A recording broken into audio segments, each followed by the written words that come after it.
Hopefully this will be a reasonably short video in general. I've got two different things here to show off, one Bionicle / Lego related, and it's related to the last video I put out about that magic piece, about the copper mine in general.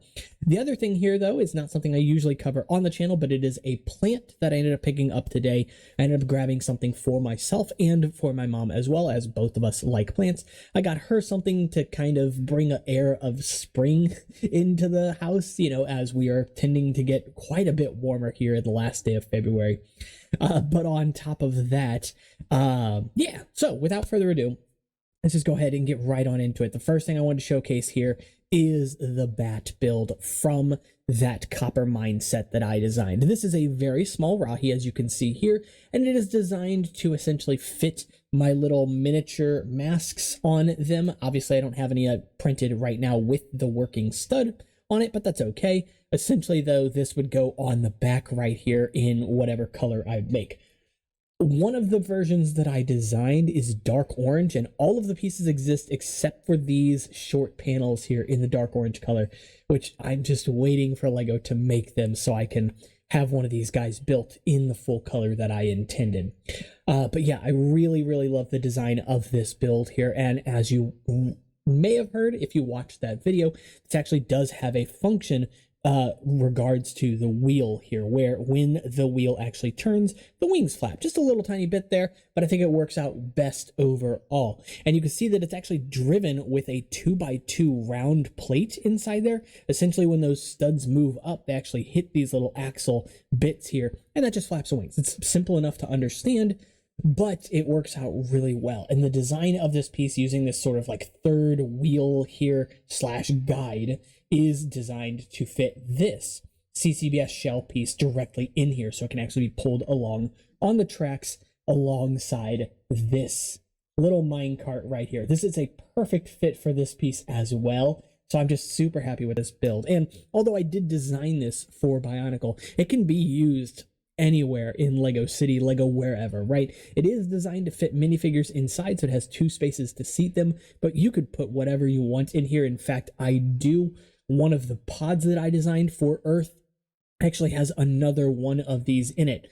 So if my Bionicle, Brickonicle thing was a real set, were all real sets, you'd actually get 2 of these minecarts total, one in 2 different colors. So with all of that out of the way, focusing on the plants here now for a minute, I ended up actually getting 2 plants today, spent under $25, which was absolutely fantastic. And one of them is a flowering plant for my mom because, spring. Let's get some brightness in here. Let's get some color in here. Granted, it's an orchid. Orchids are not something that I usually get because they are notoriously difficult to take care of, and especially for her. But at the same time, I figured it was something completely different to try, and when you have an orchid that lives, it'll treat you well. You get a good show out of them, And so I got her that. It's just a mini orchid. It's not like crazy in size or anything. I think it was like $8 or something. And it's a gorgeous plant. It's an orchid. It's got the purple flowers, tons of them all over the thing. And it's just a very pretty thing to look at. So I got her that since she's kind of sitting by a window at all times. It can get plenty of bright light without getting scorched by the sun, and it's something for her to just see, to be able to look at, and just be able to, like I said, feel a little bit more like spring is here, even if it's still winter. The other thing that I got, which is a little bit easier to take care of because it is a Philodendron in that family anyway, is this one right here, an Alocasia Melo, this guy. And this is a lovely little thing. I've never seen this before. I wanted to mention, but coming across it today was the first time I've ever seen it. But look at the leaves on it. It's super cool looking. If you're somebody that's into plants, then I think maybe you'll enjoy this video. I don't know. But they feel like plastic. They're very, very rigid leaves, so they're very tough, and as far as I've heard, it has like a really thick cell walls and stuff as well, so it resists a lot of damage in general. And yeah, I got it from like a general store, so it's not like it's in crazy great shape, but it's not bad, all things considered. And this was, I think, $14, $15, somewhere in there as well. So just a lovely little thing in general, but it looks very pretty. And what I really like about this one too is it's kind of got a treat a little bit underneath the leaves here with this sort of jade green kind of color going on. So you get this nice sheen of like a blue green on top, with a plant that's easy to care for, generally speaking, and that in theory at least should be long lived. I say that because I have a Monstera that I actually got from a friend as a cutting a handful of years ago that is in a pot now and has been treating us very kindly. It loves it, you know.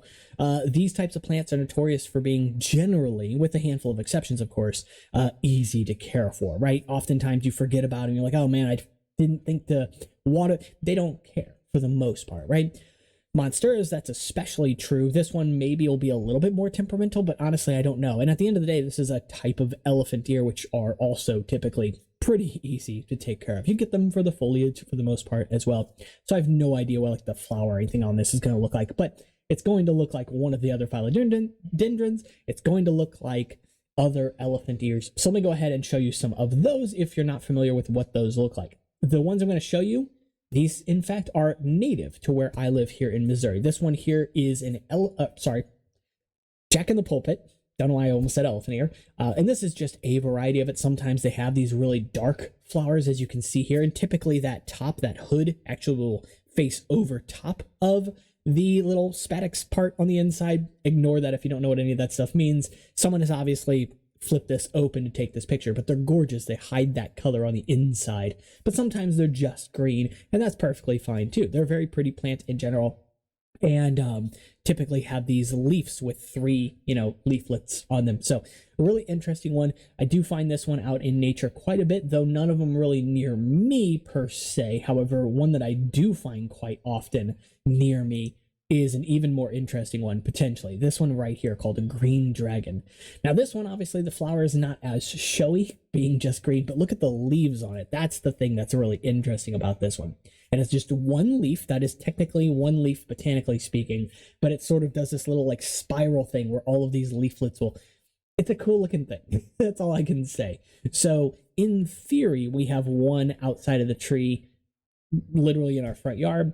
Unfortunately, they ran an excavator through the front yard for reasons, I guess, and ran over like all of the plants. So I don't know what's going to survive, which is really unfortunate because there's also some plants out there for like fruiting and stuff, but all native stuff in general. I am a big proponent of native plants. So I like to, when I'm growing something, to grow things that grow naturally, natively here. I also find it funny when I go to stores and I see plants that grow native and are common here that they're selling for like $20 or something. I'm like, all right, which is fine, But yeah, we have, oh gosh, ground cherries out there, which are really pretty and also give you fruit that are quite good, which coming from me is strange because I don't like anything in the tomato family unless it's like bell peppers or something. And we have just a bunch of little things out there at Jacob's Ladder, and we've got some hostas and stuff that my mom put out there as well. So just a bunch of pretty stuff in general. I'm gonna hop off that now because I'm probably speaking to the void at this point. Surely somebody watching this video does enjoy plants, but I know this is not like a plant focused channel, so clearly this video is not going to do the best, but that's okay. Because this is just something fun to do, and sometimes it's good to just get out there and kind of treat yourself, do something for yourself to take your mind off of things, especially after the winter, after you've been kind of locked up in the dark, to most people, depressing sort of side of the year, right? I personally like winter. There's a lot of beauty to be found there, but it is annoying too. And I'll talk about that probably in a separate video anyway. So with all of that being said, very silly little video, like I said, but I did want to go ahead and show these to you. So if you did enjoy it, make sure to leave a like and subscribe, because it means you'll see more stuff like this, and you never know what to expect on a Skybird video. Of course, you can join in on the conversation. Let me know your thoughts on these plants. What are your favorite plants, I guess, or are you a proponent of native stuff that grows around you? The world's a gorgeous place, and there's all kinds of crazy things that grow all over the world. You'd be honestly surprised if you took a look around. That's how I learned. And of course, with all that, you can check out the Discord, Instagram, or Patreon if you want to support the channel and get some perks. And I will see you all in the next one. Take care.